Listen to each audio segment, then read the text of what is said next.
কান্টের critic of pure রিজনের কিছু অংশ আলোচনা করব। কি ভাষায় আলোচনা করব সেটা আমি সন্তুর কাছে শুনে নিয়েছিলাম, বলেছিল যে বাংলায় আলোচনা হচ্ছে, বাংলায় আলোচনা করছি।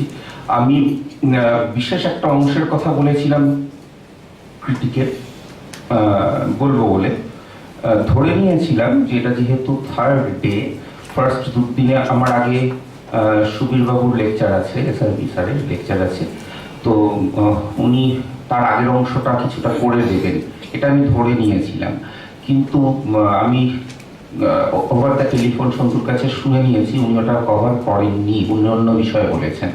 তো সেখানে তো ওটা না বলে পরেরটা বলাটা সম্ভব নয়। আমার মনে হচ্ছে একটু আগে থেকে আমি যেটা প্রমিস করেছিলাম পুরোপুরি সেটা করতে পারবো, সেটা করব, কিন্তু তার আগে এস্থেটিকটা একটু বলে নেবো, একটু রিপিটেশন হবে।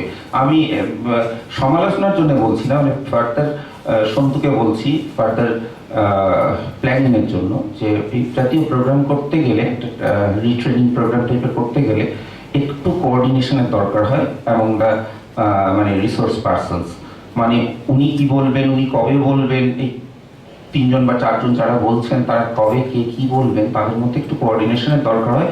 সবচেয়ে ভালো হয় যে যদি কোঅর্ডিনেটররা একটা প্ল্যান ছকে টিচারদের রিকোয়েস্ট করেন আপনি এই অংশের ওপর এই তারিখে বলুন, এইটা সবচেয়ে ভালো হয়। তাহলে রিপিটেশনও হয় না, আর যেটা হয় না যে ওই আগেরটা কিছুটা হলো না, পরের একটা অংশ বলতে শুরু করলেন তাহলে কিছু দাঁড়ালো না, এই ঘটনাটাও ঘটে না।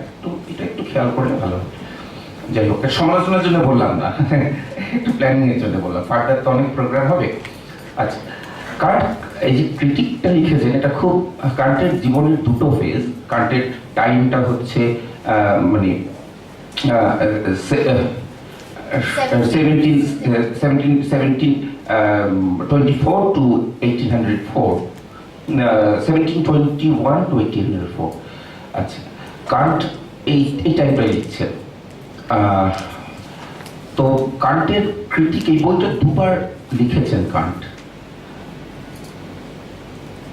একবার 1781 এ লিখেছেন ফার্স্ট এডিশন, বেশ কিছু চেঞ্জেস ইনকর্পোরেট করে আরেকবার লিখলেন 1787 এ, মানে 6 বছর পরে লিখলেন। এখন কান্টের এই যে ফেজটা যেখান থেকে ফার্স্ট ক্রিটিক লিখলেন, এই 1781, এটা কান্টের ফিলসফিক্যাল লাইফের সেকেন্ড ফেজ।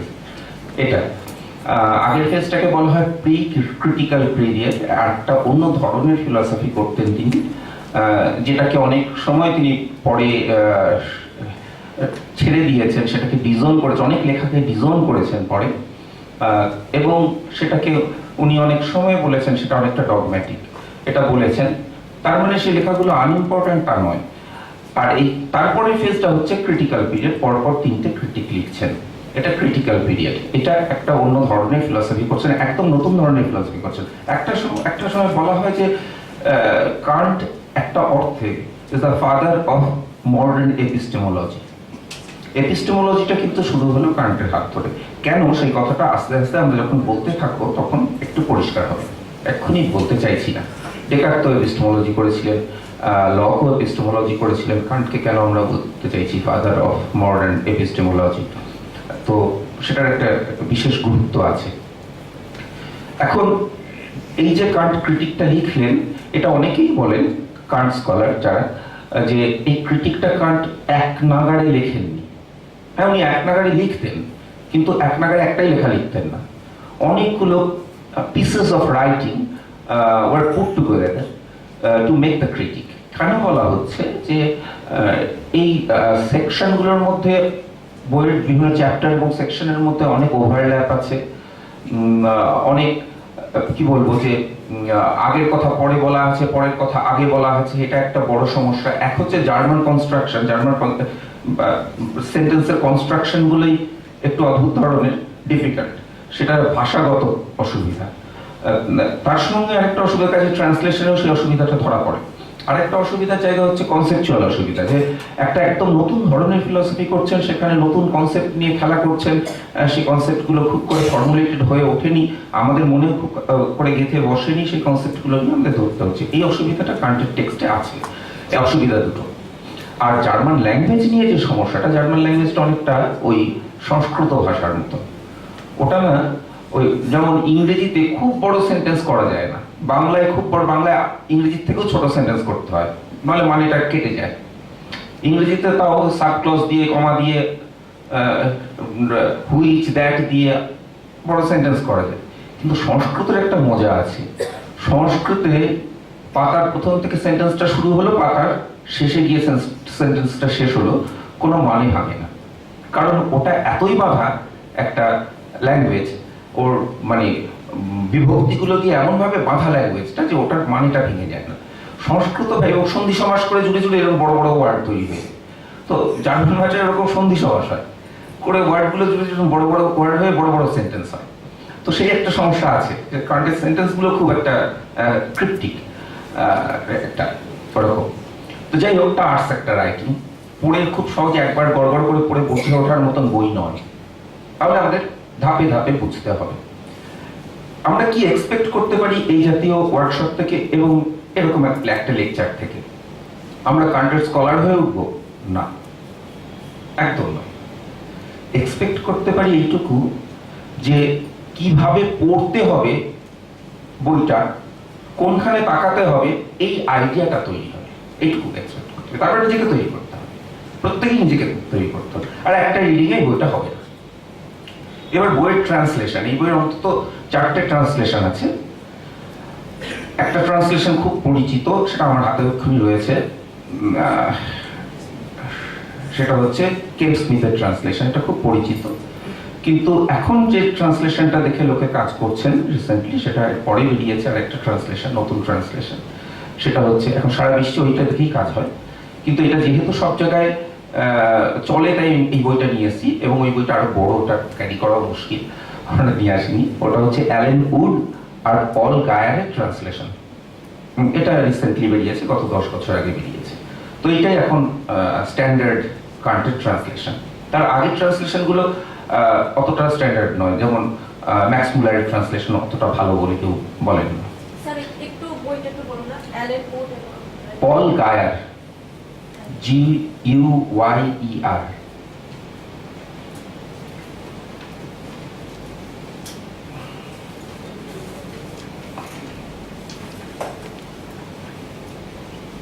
এখন কান্টের এই বইটার মূলত 4টে অংশ আছে, মেইন 4টে অংশ আছে। অংশগুলো কান্ট কিভাবে সাজিয়েছেন সেটা পরে বলবো, কিন্তু আমরা কিভাবে বুঝছি সেটা আগে বলি। প্রথম অংশটাকে বলা হয় ট্রান্সেন্ডেন্টাল এস্থেটিক, দ্বিতীয় অংশটাকে বলা হয় ট্রান্সেন্ডেন্টাল অ্যানালিটিক, থার্ড অংশটাকে বলা হয় ট্রান্সেন্ডেন্টাল ডায়ালেকটিক, আর ফোর্থ অংশটাকে বলা হয় ট্রান্সেন্ডেন্টাল ডক্ট্রিন অফ মেথড। কাজে এই 4টে অংশ এই বইটার আছে, মেইন 4টে অংশ। এই 4টে অংশের উপর যে দখল করে ফেলতে পারবে সেই বইটাকে দখল করে ফেলতে পেরেছে। তবে কান্ট ঠিক এই অর্ডারে সাজাননি। কান্টের আমরা যদি একেবারে কন্টেন্টসটা দেখি তাহলেই বোঝা যাবে যে তিনি শুরু করছেন ট্রান্সেন্ডেন্টাল ডক্ট্রিন অফ এলিমেন্টস বলে, যেটা first part of the book. তার আবার ফার্স্ট পার্ট হচ্ছে ট্রান্সেন্ডেন্টাল এস্থেটিক।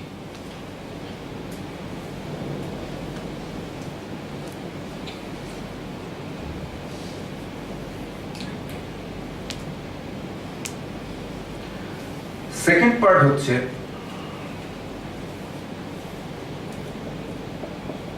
Transcendental logic.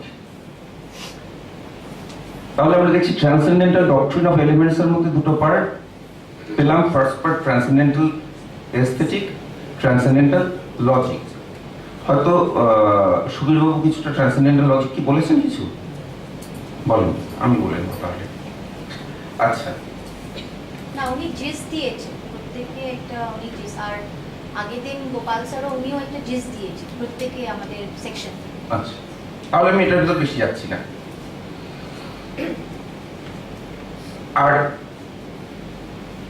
এটার ভিতর আছে, তারপরে আছে ট্রান্সেন্ডেন্টাল অ্যানালিটিক। ট্রান্সেন্ডেন্টাল লজিকের মধ্যেই ট্রান্সেন্ডেন্টাল অ্যানালিটিক, তারপরে ট্রান্সেন্ডেন্টাল ডায়ালেকটিক হলো। লজিকের দুটো পার্ট। এখন কান্টের এই যে critic of pure reason, reason কথাটা কান্ট একাধিক অর্থে ব্যবহার করেছেন, সেটা হয়তো কিছু কিছু সুবীরবাবু বলেছেন, আমি বলছি না। যেখানে দরকার হবে আমি বিশেষ অর্থটা বলে নেবো যে এই অর্থ এখানে বুঝছেন। দুটো অর্থ আমি এখানে বলবো যেটা আমি ইউজ করবো বারবার করে। একটা হচ্ছে critic of pure reason, reason এই কথাটা ইন জেনারেল, তাহলে এইটা নিয়ে ক্রিটিক করা হচ্ছে, এর আলোচনা, এর বিচার, রিজন। এই রিজনের মধ্যে সেন্সিবিলিটি পড়ে, আন্ডারস্ট্যান্ডিং পড়ে, সব পড়ে।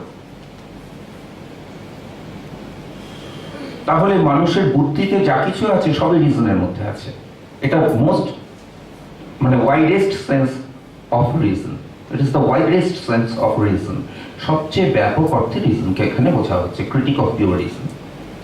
কিন্তু কান্টের ক্রিটিকে কান্ট মনের 4 রকম বৃত্তির কথা বলেছেন, 4 ফ্যাকাল্টিজ। কান্ট 4টে ফ্যাকাল্টির কথা বলেন। বইতে যে লেখা থাকে 2টো ফ্যাকাল্টি আছে, সেন্সিবিলিটি, আন্ডারস্ট্যান্ডিং, ভুলে যাও। মানে আমি ভুলে যাও করে বলছি, তুমি করে বলছি, পেছনে 2-1জন ছাত্রকে দেখতে পাচ্ছি, ক্লাসে পড়ানোর অভ্যাস তো বলে ফেলছি। মানে যাওয়াটাকে ট্রান্সলেট করে নিতে হবে যাও বা যান, তো সেটা কারণ অনেক মাস্টারমশাইরাও রয়েছেন, শ্রদ্ধেয় মাস্টারমশাইরা রয়েছেন। তো ক্রিটিক অফ পিওর রিজনে 4টে ফ্যাকাল্টির কথা বলা হয়েছে, sensibility, understanding, imagination and reason. 4টে faculty, sensibility, understanding, imagination, reason. সেন্সিবিলিটিকে আমরা জানি the faculty of having intuition. Intuition to Kant is direct apprehension.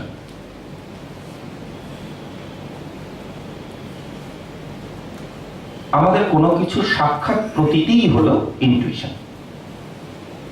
Intuition হচ্ছে এমন একটা ক্রিয়া যেটা যার দ্বারা আমার সাক্ষাৎ প্রতীতি হয়, আর কিছুর দ্বারা, মনের আর কোনো বৃত্তির দ্বারা সাক্ষাৎ প্রতীতি হয় না। এখানে বৃত্তি বা ফ্যাকাল্টি এই কথা দুটোকে সিনোনিমাসলি ইউজ করছি বলে ধরে নিতে হবে। বৃত্তি এটা কিন্তু ফ্যাকাল্টি সাইকোলজির মতো নয়, যে ফ্যাকাল্টি সাইকোলজিতে কি বলা হয় সেই আমরা জানি, পুরনো দিনের সাইকোলজিস্ট যারা ফ্যাকাল্টি সাইকোলজি করতেন তারা বলতেন মনের ওরকম বৃত্তি আছে, কিছু আছে কগনিটিভ বৃত্তি, কগনিটিভ ফ্যাকাল্টি আছে, একটা ইমোটিভ ফ্যাকাল্টি আছে, একটা কোনেটিভ ফ্যাকাল্টি আছে। কগনিটিভ ফ্যাকাল্টির কাজ জ্ঞান অর্জন করা, ইমোটিভ ফ্যাকাল্টির কাজ ইমোশনাল ফিলিং এটসেট্রা, আর কোনেটিভ ফ্যাকাল্টির কাজ অ্যাকশন, ভলিউশন। এটা বলতেন তারা। কারণ সে জাতীয় কথা বলছেন না।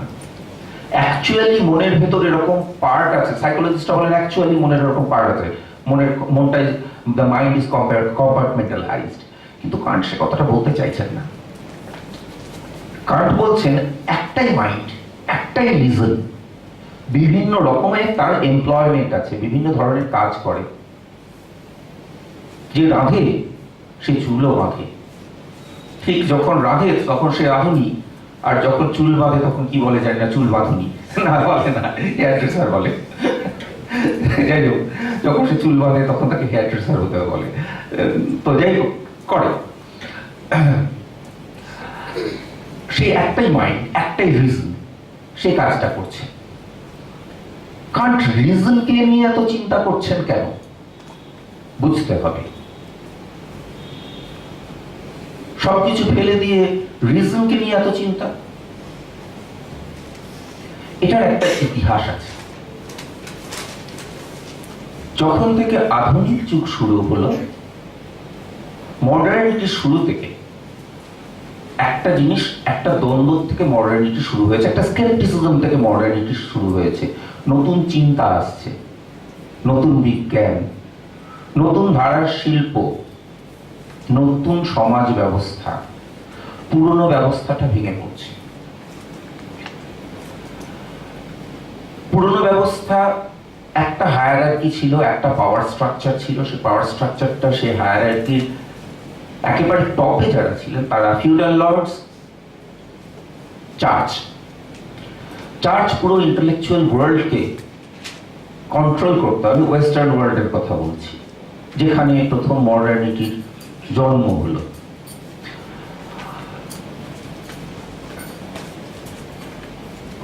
কার্ট কিন্তু তার জীবৎকালে আমেরিকান ওয়ার অফ ইন্ডিপেন্ডেন্স দেখবেন, ফ্রেঞ্চ রেভলিউশন দেখবেন। যখন তিনি ক্রিটিক লিখছেন তখন ফ্রেঞ্চ রেভলিউশন তার চরমে, কান্টের ক্রিটিক লেখা চলছে। খেয়াল করতে হবে সময়টা। American War of Independence already হয়ে গেছে, এই সময় কান্ট লিখছেন। নতুন চিন্তা আসছে, চার্চের সঙ্গে বিরোধ বাড়ছে। একদিকে ফেথ, বিশ্বাস, ধর্মীয় বিশ্বাস, আর একদিকে বিচার, যে বিচার করে বিজ্ঞানের আবিষ্কার হয়। দুটোর মধ্যে বিরোধ। কে বড়, কার ক্ষমতা বেশি? কান্ট বললেন, সেই জন্যে থমাস পাইন লিখে ফেললেন দ্য এজ অফ রিজন, বই লিখে ফেললেন, যেটা আমেরিকান ওয়ার অফ ইন্ডিপেন্ডেন্সের সময় একটা বাইবেলের মতন কাজ করেছিল। রিজনের প্রাধান্য, যুক্তি দিয়ে বিচার করবো, ফেথ কিছু নয়, ফেথের সঙ্গে বিরোধ। কান্ট এসে বললেন, যুক্তি দিয়ে তো বিচার করবে, বড় ভালো কথা, আগে যুক্তির বিচারটা হোক। যুক্তি কি বিচার করতে পারে সেটা আগে হোক, সেটা আগে বিচার হোক, তারপরে তো বিচার করবে। যুক্তি কি বিচার করতে পারে সেটা না জেনেই তুমি যুক্তি দিয়ে বিচার করে ফেলবে, কি করে হবে? সেটাই আগে বিচার করো। এই মডার্নিটির একদম সেন্টার স্টেজ অকুপাই করছেন কান্ট। এই বইটাতে এত ইম্পর্টেন্ট।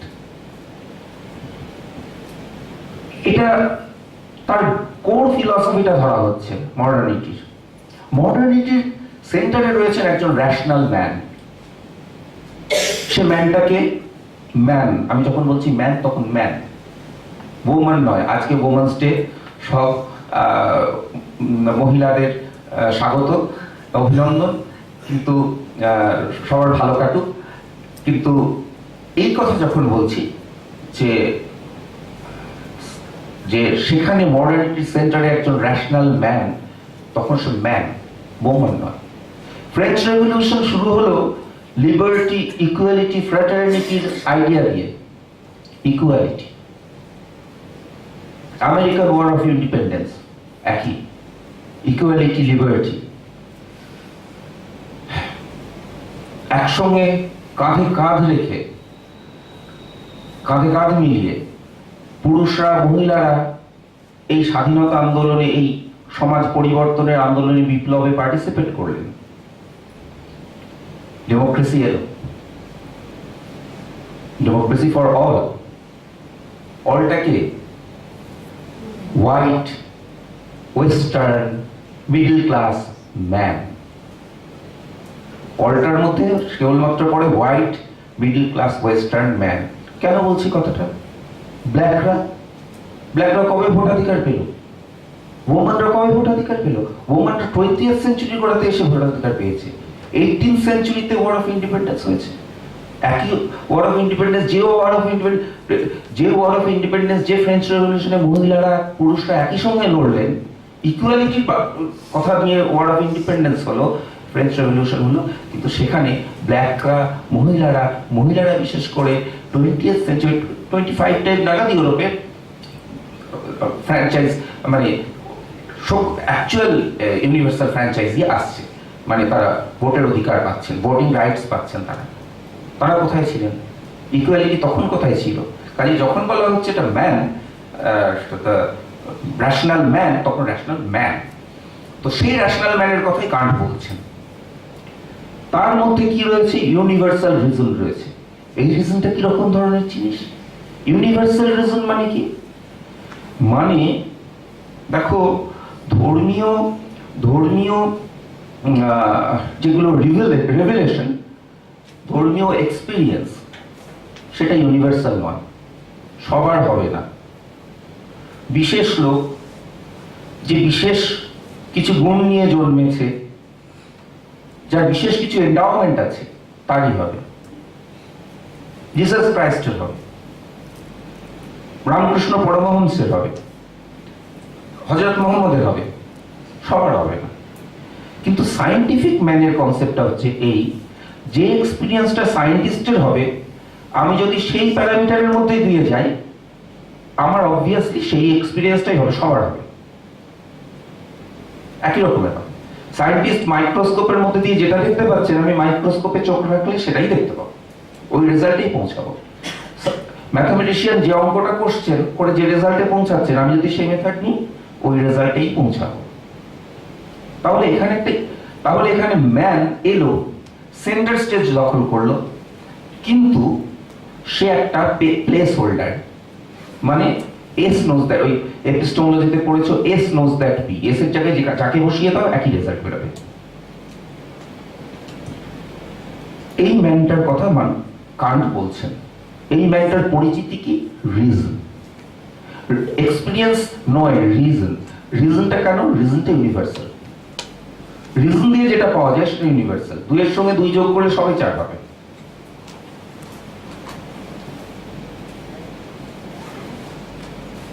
এই জন্য আমি কান্টকে শুরু করেছিলাম যে Kant is the father of modern epistemology, কিন্তু এখানে সেই পয়েন্টটা এস্টাবলিশড হলো না। এখানে একটা অন্য পয়েন্ট এস্টাবলিশড হলো এখনো পর্যন্ত, যে Kant occupies the center stage of modernity, and this book provides the philosophical basis for the belief in a rational man, which is at the center stage of modernity. মানে এই বইটা তার একটা philosophical basis দিচ্ছে। এখন Kant এই যে চারটে ফ্যাকাল্টির কথা বললেন, অন্য কেউ চা পাচ্ছে না, আমি খাচ্ছি, একটু খারাপ লাগছে। আচ্ছা, কিন্তু মানে ভালোই লাগছে বলছি তো, একটু গলায় আড়া পৌঁছে কথা হচ্ছে। Thank you. এখন এই যে কান্ট চারটে ফ্যাকাল্টির কথা বলছে, sensibility, understanding, imagination and reason, critique of pure reason, এই যে রিজন, আর এই পরে যে রিজনের কথা বললাম, যে চারটে ফ্যাকাল্টির মধ্যে একটা ফ্যাকাল্টি রিজন, এই দুটো রিজন আলাদা হলো। ক্রিটিক অফ পিওর রিজনের মধ্যে ওই চারটে ফ্যাকাল্টি সব ঢুকে পড়ে, এটা most generic sense of the term reason. কিন্তু যখন আমি ফ্যাকাল্টি হিসেবে রিজনের কথা বলছি, আমি বলছি না, কান্ট বলেছেন তার দু রকমের কাজ হয়, সে দুটো কাজ করে। একটা কাজ ভ্যালিড আর একটা কাজ ইনভ্যালিড। সে ভ্যালিড যে কাজটা করতে পারে সেইটুকুর কথা বলা হয়েছে ট্রান্সেন্ডেন্টাল এস্থেটিকে। সে ইনভ্যালিড যে কাজটা করে সেটার কথা বলা হয়েছে ট্রান্সেন্ডেন্টাল ডায়ালেক্টিকে। প্রথম তিনটে নিয়ে আমরা বিশেষ আলোচনা করব, লাস্টেরটা মানে রিজন নিয়ে বিশেষ আলোচনা করব না, কারণ ডায়ালেক্টিক আমরা ধরবো না, প্রায় একদম ধরবো। এখন এই যে থার্ডটা বললাম, ইমাজিনেশনটা স্যান্ডউইচড হয়ে রয়েছে বিটুইন সেন্সিবিলিটি অ্যান্ড আন্ডারস্ট্যান্ডিং। তাহলে এইগুলোর অর্ডারটা হচ্ছে আগে সেন্সিবিলিটি, তারপর ইমাজিনেশন, তারপর আন্ডারস্ট্যান্ডিং, তারপর রিজন। কান্টের আলোচনাটাও এই অর্ডারেই হয়েছে,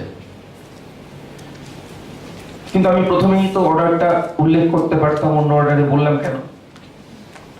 অন্য অর্ডারে বলেছি সেটা হচ্ছে ইন অর্ডার অফ ইম্পর্টেন্স, কোনটা বেশি গুরুত্বপূর্ণ, কোনটার গুরুত্ব কতটা কান্টের ফিলসফিতে, এই ফিলসফিটা, সেটা অনুসারে বলেছি।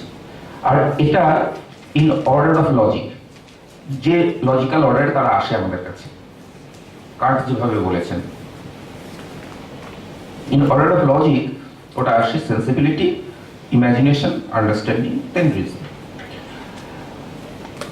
এখন এই যে বললাম আগে আর পরে, এই ক্লাসে আমি যতক্ষণ পর্যন্ত আগে আর পরে বলবো, এটা কেউ ধরে নেবে না যে এই আগে আর পরেটা হচ্ছে টেম্পোরাল আগে পরে, টাইমের দিক থেকে আগে পরে। কারেন্টের গল্পটা কি? মূল গল্পটা আমাদের সবার জানা। খুব সংক্ষেপে মূল গল্পটা বলে দিই। সেন্সিবিলিটি ইনটুইশন নিয়ে আসে।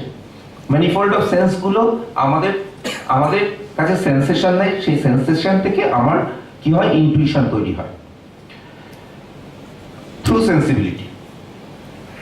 এবার সেই ইনটুইশন গুলোর উপর আমার কি হয়, ইমাজিনেশনের কিছু কাজ থাকে, তারপর আন্ডারস্ট্যান্ডিং কতগুলো ক্যাটেগরি চাপায়, সেগুলোকে অ্যারেঞ্জ করে আন্ডারস্ট্যান্ডিং, এবং নলেজ হয়। খুব রাফ, মোস্ট ইনঅ্যাকুরেট প্রেজেন্টেশন এটা। এটাকে ঘষে মেজে ঠিক করতে হবে, কিন্তু একটু বিগিন উইথ এটা ঠিক আছে। এটা ওই ইউজির বইগুলোতে এরকম ধরনের গল্প লেখা থাকে, তো কারেন্ট এরকম ধরনের কথা বলেননি। প্রথম কথা হচ্ছে, কেন বলেননি এটা পড়তে পড়তে খুলবে। কেন? প্রথম গল্পটা হচ্ছে এই যে আগে আর পরে, প্রথমে সেন্সিবিলিটি ইনটুইশন সংগ্রহ করলো, তারপরে আন্ডারস্ট্যান্ডিং, আগে পরে গুলো টেম্পোরাল আগে পরে নয়, টাইমের দিক থেকে আগে পরে নয়। কেন নয়? যুক্তি কি? টাইমের দিক থেকে আগে পরে হোক, হলে ক্ষতি কি? কারণ যা বলেছেন তাতে টাইমের দিক থেকে আগে পরে বোঝা যাবে না। কেন?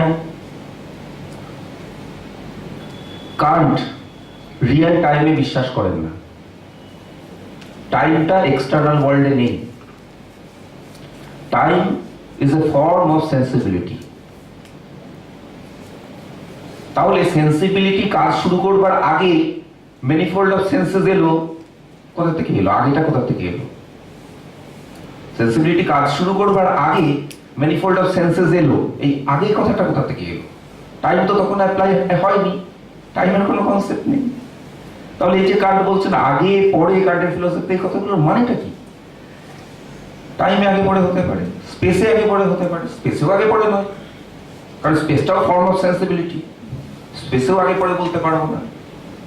তাহলে আগে পরের মানেটা কি? সেখানে কি মার্কার আছে? একটু মার্কার থাকলে একটু বোর্ড ওয়ার্ক করে। হ্যাঁ, আচ্ছা, মার্কার আছে।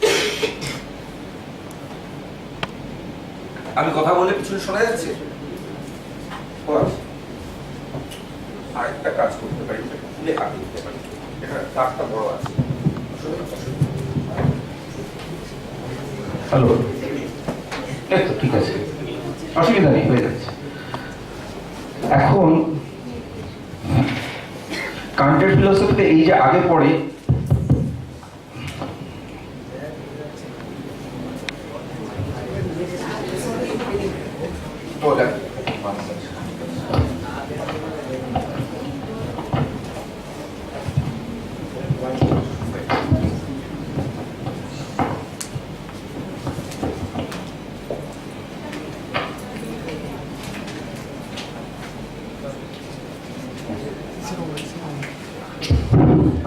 এই যে আগে পরে বলা হচ্ছে, এটা এরকম ভাবে কতগুলো পয়েন্ট আছে।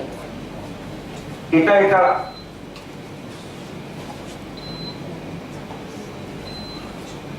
এখন সি এর আগে বি, বি এর আগে এ, ভালোই বলতে পারে, অনেকগুলো সেন্সে হতে পারে এই প্রায়র পস্টেরিয়র কথাগুলো। একটা হচ্ছে টেম্পোরাল সেন্সে, ক্লিয়ার এন্ড সিম্পল, যে এ আগে ঘটেছে, টাইমে টি1 এ ঘটেছে, টি2 তে ঘটেছে, টি3 তে ঘটেছে, টি4 এ ঘটেছে।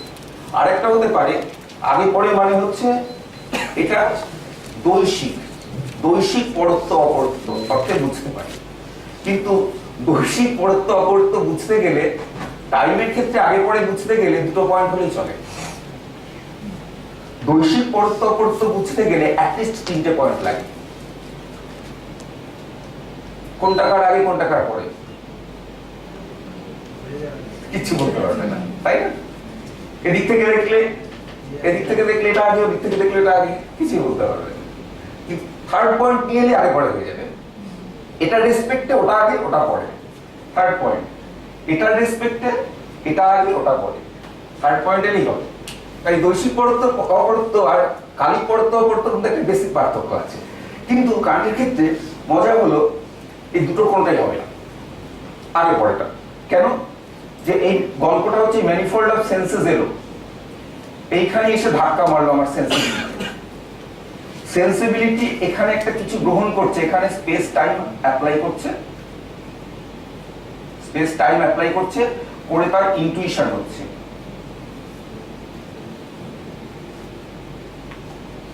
এখন তুমি বলছো আগে এ এলো, তো এখানে তো স্পেস টাইম নেই, এলো আগে কোথা থেকে আসবে? স্পেসও নেই, টাইম নেই। তাহলে আরেকটা সেন্স আছে প্রায়র পস্টেরিয়র। থ্রু আউট কান্টের এই ট্রান্সেন্ডেন্টাল ফিলসফিটার মধ্যে সেই সেন্সটাকে ধরে রাখতে হবে। খেয়াল করে দেখো, একটা আর্গুমেন্টের লজিকটা প্রেমিসটা আগে, কনক্লুশনটা পরে, তাই তো? লিখিও তাই, প্রেমিসটা আগে লিখি, কনক্লুশনটা পরে লিখি। কিন্তু লিখতেই হবে তার কোনো মানে নেই। অন্যরকম লিখতে পারি, আমি কনক্লুশনটাকে আগে লিখে প্রেমিস পরে লিখতে পারি, তাই না? যেমন আমি লিখতে পারি Socrates is man because man is mortal, sorry Socrates is mortal because man is mortal. তাহলে আমি আগে কনক্লুশন বলে দিলাম, পরে প্রেমিস বললাম। তাহলে দেখো লেখার দিকে আগে পরে এখানে কিন্তু ব্যাপার নয়, লজিক্যালি আগে পরে। এখন লজিক্যালি আগে পরে মানে তাহলে কি লজিক্যালি আগে পরে হতে গেলে টেম্পোরালি বা স্পেসের দিক থেকে আগে পরে হতে হবে? না, প্রেমিস আর কনক্লুশনের রিলেশনশিপটা আরেকবার ভাবো। প্রেমিস আর কনক্লুশনের কোনোটাও আগে নয়, টাইমের দিক থেকে কোনোটাও পরে নয়। কারণ প্রেমিস না থাকলে, কনক্লুশন না থাকলে ওগুলো প্রেমিস নয়, আর ওটা কনক্লুশন নয় যদি না ওখানে প্রেমিস থাকে। মানে দুটোই একসঙ্গেই আছে, তবুও তার মধ্যে একটা প্রায়োরিটি পস্টেরিয়রিটি আছে, in the sense logical priority, logical posteriority. In the sense প্রথমটাকে প্রিসাপোজ না করে পরেরটায় আসা যায় না, প্রেমিসকে প্রিসাপোজ না করে কনক্লুশনে আসা যায় না। ঠিক একইভাবে কান্টের ফিলসফিতে সেন্সিবিলিটির কাজটা আগে, ইন দ্য সেন্স লজিক্যালি আগে, টেম্পোরালি আগে নয়। আন্ডারস্ট্যান্ডিং এর কাজটা পরে, ইন দ্য সেন্স লজিক্যালি পরে, টেম্পোরালি পরে নয়। এখন এই লজিক এখন যখন তুলনায় এসে গেল, তখন বলতে হবে যে কান্ট লজিক বলতে কি বুঝেছেন। কান্ট লজিক বলতে একটা সম্পূর্ণ আলাদা ধরনের জিনিস বুঝছেন, যে আলাদা কিসের থেকে? যেটা আমরা বুঝে থাকি লজিক থেকে, যেটাকে কান্ট জেনারেল লজিক বলেছেন। জেনারেল লজিক আর ট্রান্সেন্ডেন্টাল লজিকের পার্থক্য কি? বেসিক পার্থক্যটা এই না, আগে জেনারেল লজিক সম্পর্কে একটু বলে তারপর পার্থক্যটা ধরা যাবে। লজিক আমাদের নলেজের মধ্যে দুটো জিনিস থাকে, একটা থাকে কান্টের ভাষা, এটা ম্যাটার, আর একটা হচ্ছে ফর্ম।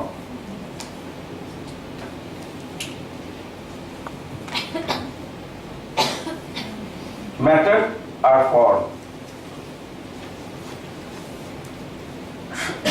যেমন সক্রেটিস ইজ মর্টাল, এখানে ম্যাটারটা হচ্ছে সক্রেটিস, এটা হচ্ছে ম্যাটার, মর্টালিটিটা হচ্ছে একটা ম্যাটার, আর ফর্মটা কি? রাফলি স্পিকিং ফর্মটা হচ্ছে এসএসপি, এটা হচ্ছে ফর্ম। এখন কান্টের মতে general logic deals only with forms. General logic lakhs matter. General logic শুধুমাত্র ফর্ম নিয়ে আলোচনা করে, জেনারেল লজিকে কোনো ম্যাটার নেই।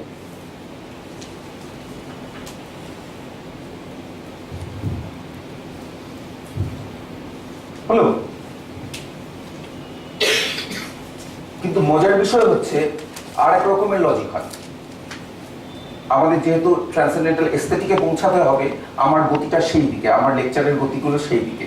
আমি প্রথম দিকের অংশ সংক্ষেপে বলছি যেখানে যেখানে দরকার, আর ক্রমশ যাতে ট্রান্সেন্ডেন্টাল অ্যানালিটিকে ঢুকতে হবে, অ্যানালিটিকের দিকে আমি যেতে চেষ্টা করছি। এই যে আমি ট্রান্সেন্ডেন্টাল লজিকের কথা বলছি। আরেক রকম লজিক রয়েছে, যেটা হচ্ছে ট্রান্সেন্ডেন্টাল লজিক। সেই লজিকের সঙ্গে জেনারেল লজিকের বেসিক পার্থক্য according to Kant is that transcendental logic is not devoid of matter. It deals with forms. At the same time, it deals with matters. It deals with matters as well. এখন matter আবার দু রকমের হয়, empirical আর pure. Matter দু রকমের হয়, empirical, pure. Transcendental লজিকে, তাহলে general লজিকের সঙ্গে ট্রান্সেন্ডেন্টাল লজিকের মিল হচ্ছে জেনারেল লজিক আর ট্রান্সেন্ডেন্টাল লজিক দুটোই ফর্ম নিয়ে আলোচনা করে, কিন্তু পার্থক্যটা হচ্ছে জেনারেল লজিকে কোনো ম্যাটার নেই, ট্রান্সেন্ডেন্টাল লজিকে ম্যাটার আছে, কিন্তু ম্যাটার থাকলেও এই রকম ম্যাটার নেই, এম্পিরিক্যাল ম্যাটার নেই, আছে পিওর ম্যাটার। পিওর ম্যাটার মানে কি?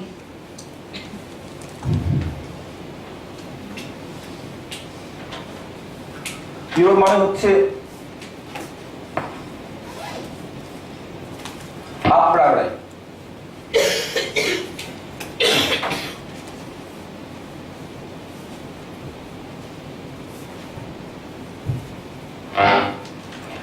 একটা জিনিস বলে রাখা যে যেহেতু এখানে এই কোর্সটায় একাধিক লোক পড়াচ্ছেন, ইন্টারপ্রিটেশনের একটু পার্থক্য হয়ে যায়। যে কোনো ক্লাসিক পড়তে গেলে ইন্টারপ্রিটেশনের পার্থক্য হয়। আমি এটা জানি যে কিছু কিছু কথা আমি এমন বলবো যে কথাগুলো সুবীরবাবুর কিছু কথার সঙ্গে মিলবে না।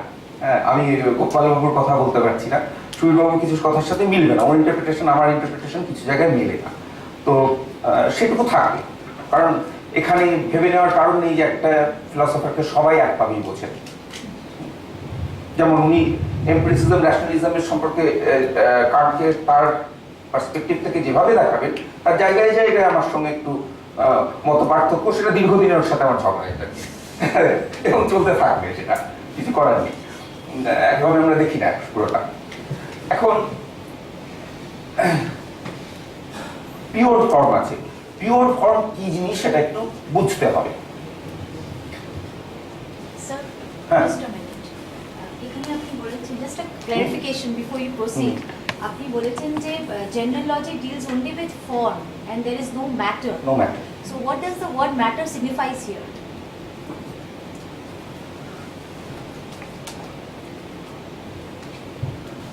It's a very interesting question. I was thinking about entering into this question later on, but since you asked this question at this juncture, I give some light on the issue. Sir, if you want to say later on, no issue. No, I give some initial, I make some initial comments on that. প্রথমত হচ্ছে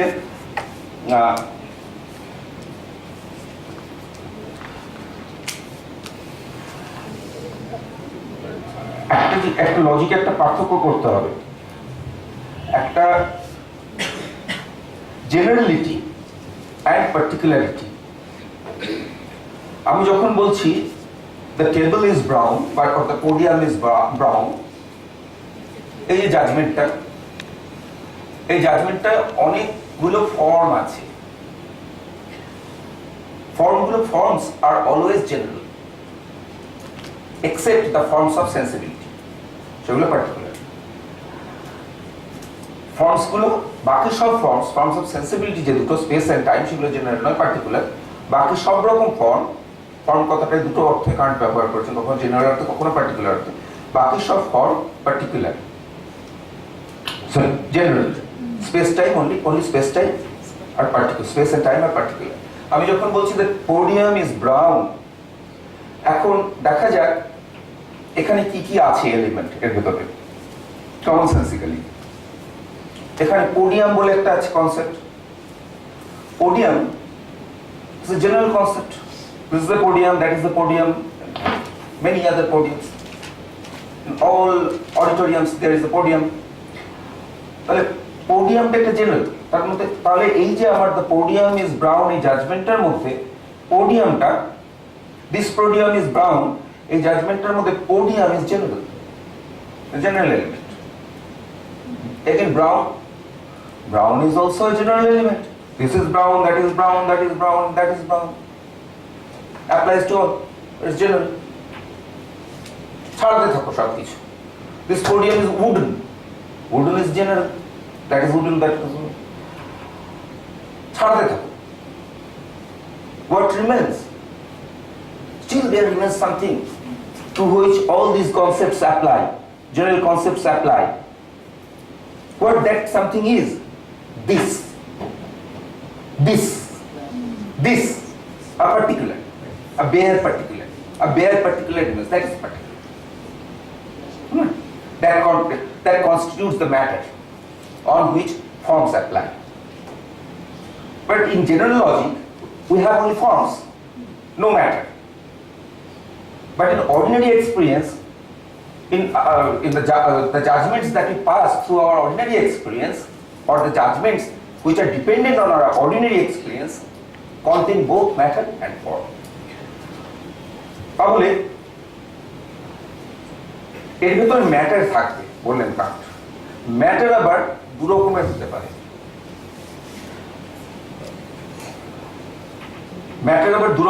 পারে। আচ্ছা, এটা খুব রাফলি বললাম। Matter যে সবসময় particular হবে তা নয়। আসল ব্যাপারটা হচ্ছে, এবার প্রশ্নটা যেহেতু ডিফিকাল্ট, একটু ডিফিকাল্ট উত্তর দিই। এটা খুব সহজ উত্তর প্রথমটা দিলাম, একটু ডিফিকাল্ট উত্তর দিই, সেকেন্ড ধাপের উত্তরটা দিই। ফর্মটাও কখনো ম্যাটার হয়ে উঠতে পারে। আমি যদি বলি যে being brown is a form, এখানে বিইং ব্রাউনটা ম্যাটার হয়ে গেছে, ইজ এ ফর্মটা ফর্ম, কারণ আমি বিইং ব্রাউন সম্পর্কে বলছি। বিইং ব্রাউনটা পার্টিকুলার হয়ে গেছে, ব্রাউন ওই যে জেনারেল কনসেপ্টটাই পার্টিকুলার হয়ে গেছে। কনসেপ্টটা as a particular, I take the concept as a particular and say that it is a form, তাই না? এখানে ম্যাটার। আসল ব্যাপারটা হচ্ছে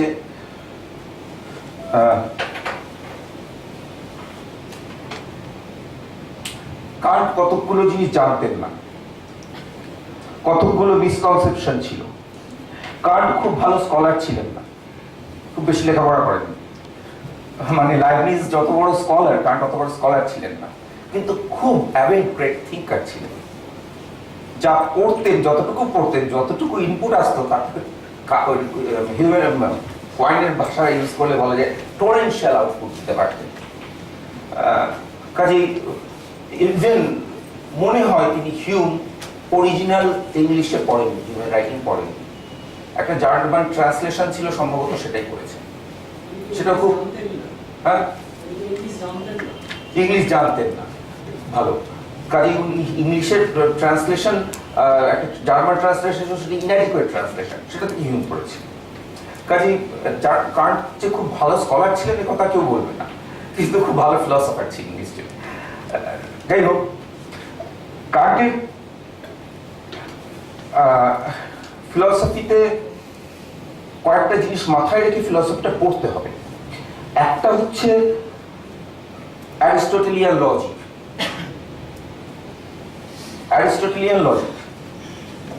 Euclidean geometry and Newtonian physics. হলো, এখন কেউ যদি বলে যে কান্টের কথাগুলো স্ফেরিক্যাল জিওমেট্রির ক্ষেত্রে লাগে না, রেমিনিয়ান জিওমেট্রির ক্ষেত্রে লাগে না, কোয়ান্টাম ফিজিক্সের ক্ষেত্রে লাগে না, সেগুলো বলেই ক্রিটিক করার কোনো মানে হয় না, কারণ কান্ট এগুলো দেখে যেতে পারেনি, এই জিনিসগুলো ডেভেলপ করছে অনেক পরে। আমাদের ওই কনসেপ্টের মধ্যে থেকে, ওর ভেতর থেকে কাজ করতে হবে।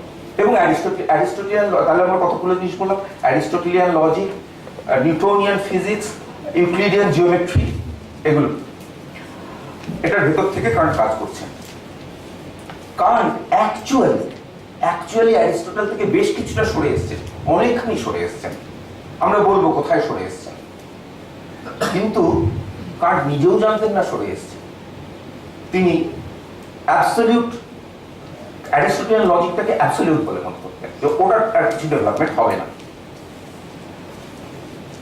যা করার অ্যারিস্টটল করে দিয়ে গেছেন। কান্টের এই কনফিডেন্সটা আসার, অ্যারিস্টটলের উপর এই কনফিডেন্সটা রাখার একটা কারণও ছিল। অ্যারিস্টটলের পরে ওই লজিকটা ডেভেলপ করেন, করলো কান্টের ধাক্কা খেয়ে। কেন সেটা বলবো, ফ্রেগে যে ডেভেলপমেন্টটা করলেন অ্যারিস্টটলের লজিককে ছেড়ে দিয়ে বা তার উপরে, সেটা ফ্রেগের আগে কান্ট কিছুটা করে গেছেন কাজটা। কান্ট নিজেও জানতেন না করে গেছেন, তিনি জানতেন না কি কন্ট্রিবিউট করে গেলেন। সেটা আমরা বলবো যে কোথায় কন্ট্রিবিউট করলেন, কোথায় ইনসাইটটা ছিল। এখন অ্যারিস্টটলের লজিকে যদি ভাবা যায়, অ্যারিস্টটলের লজিকে শুধুমাত্র অ্যারিস্টটল শুরুই করেছেন লজ অফ থট দিয়ে। ওগুলো লজ অফ থট, ওইগুলো বেসিক চিন্তাটা ওইভাবেই হয়। কান্ট ধরে নিচ্ছেন অ্যারিস্টটল যেগুলো বলে গেছেন, যে জাজমেন্ট গুলো বলে গেছেন, এর বাইরে চিন্তার স্ট্রাকচার হতে পারে না। চিন্তার যত রকম স্ট্রাকচার হতে পারে সবগুলো অ্যারিস্টটলের লজিকে ধরা হয়ে গেছে। তাহলে এটা একটা কমপ্লিট লিস্ট, এটা কান্ট ধরে নিচ্ছে। এখন এই যে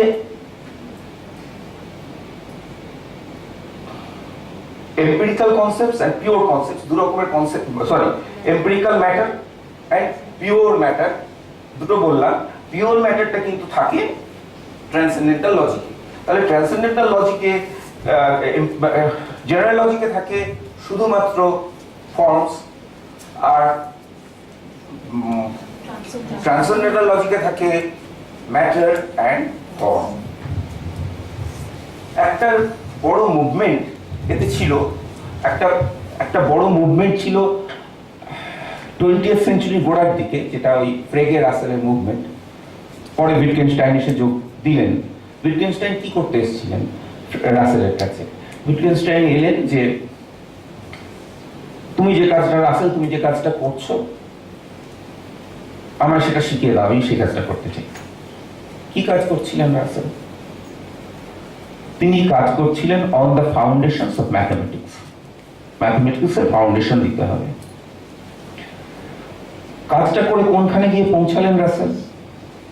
ফ্রেগে আর Russell, mathematics should be reduced to logic along with set theory. ম্যাথমেটিক্সকে লজিকে রিডিউস করে দেওয়া যাবে। কাজে রাসেলের যে পুরো ফিলসফিটা, তার বেসিসটা কি? বেসিসটা হচ্ছে এই যে আমি কি করে ম্যাথমেটিক্সকে রিডিউস করব, কি করে ম্যাথমেটিক্স একটা ফাউন্ডেশন দেব, এবং কি কাজটা করলেন।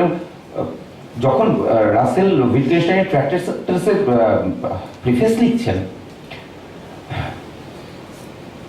তো উইটগেনস্টাইন তো পড়লেন, তখন জেলে ছিলেন, যে হ্যাঁ তুমি লিখেছো, ওর গুরু হন বলেছেন, রাসেল তো গুরু হন, বলছে হ্যাঁ তুমি, উইটগেনস্টাইন আবার লিখছেন যে হ্যাঁ তুমি লিখেছো ঠিকই, কিন্তু তুমি কিছু বোঝোনি আমার লেখা। তার কি করবো, এখন আমি জেলে রয়েছি, এই অবস্থাতে ছাপিয়ে দাও। তো এখন আমরা পড়লে বুঝি, ইতিহাসটা পড়লে বুঝি যে কোথায় রাসেলের ভুল হয়েছিল, কেন উইটগেনস্টাইন ডিস্যাটিসফাইড ছিলেন রাসেলের ইন্টারপ্রিটেশনে, রাসেলের ইন্ট্রোডাকশনে। ডিস্যাটিসফ্যাকশনের কারণটা এই, রাসেল ওখানে বলছেন যে উইটগেনস্টাইন এই কাজটাই করছেন, আইডিয়াল ল্যাঙ্গুয়েজ তৈরি করতে চেষ্টা করছেন, যেটা কিনা ফাউন্ডেশন অফ ম্যাথমেটিক্সের মূল প্রজেক্ট। একটা আইডিয়াল ল্যাঙ্গুয়েজ তৈরি করে ফেলতে পারবো, আইডিয়াল ল্যাঙ্গুয়েজ মানে লজিক্যাল ল্যাঙ্গুয়েজ, যে লজিকটায় ম্যাথমেটিক্স রিডিউসড হয়ে যাবে। কিন্তু উইটগেনস্টাইন সে কাজটা করতে চাইছিলেন না, উইটগেনস্টাইন অন্য কাজ করতে চাইছিলেন, মানে অন্তত ট্র্যাক্টেট আছে। তো সেই ওই জায়গাটায় যদি ফিরে যায়, যে ফাউন্ডেশনস অফ ম্যাথমেটিক্স, এই প্রজেক্টটা কিন্তু অনেক পুরনো, কান্টের সময় ছিল। কান্ট কিভাবে দেখছেন বিষয়টা? প্রথম একটা জিনিস কান্টের কাছে ক্লিয়ার, যে ম্যাথমেটিক্স হ্যাজ কন্টেন্ট। যেটা বলছি ম্যাটার, এখন থেকে বলবো content. Mathematics has content, logic doesn't have content, মানে ম্যাটার। তাহলে কান্টের কাছে কি দাঁড়াবে? Mathematics cannot be reduced to logic, plain and simple. Project শেষ, প্রজেক্ট শুরু এবং প্রজেক্ট শেষ। রাসেলের প্রজেক্ট ওখানে কান্টের হাতে পড়লে ওখানেই শেষ হয়ে যাবে। তাহলে mathematics cannot be reduced to logic, কারণ ম্যাথমেটিক্সে ম্যাটার আছে, ফর্মও আছে, ম্যাটারও আছে। লজিকে ফর্ম আছে, ম্যাটার নেই, যেটা সেটা কি করে, তার থেকে কি করে প্রেমিসে জানি, তাতে কনক্লুশনে কি করে আসবে? এটা সম্ভব নয়। Mathematics cannot be reduced, nor can it be deduced from, mathematics cannot be reduced to, nor can it be deduced from logic. এটা কান্টের When he says that it cannot be reduced to logic, what he meant was that mathematics could not be reduced to general logic. But can mathematics be reduced to transcendental logic? Because transcendental logic contains both form and matter. But that is a very interesting question, না? আমরা দেখব in the course of our কারণ এই প্রশ্নের উত্তর দিতে চেষ্টা করেছেন এবং এই বইয়ের একটা বড় অংশ হচ্ছে এই প্রশ্নটার উত্তর খোঁজা, যে ম্যাথমেটিক্সকে কি ট্রান্সেন্ডেন্টাল লজিকে রিডিউস করা যায়। তাহলে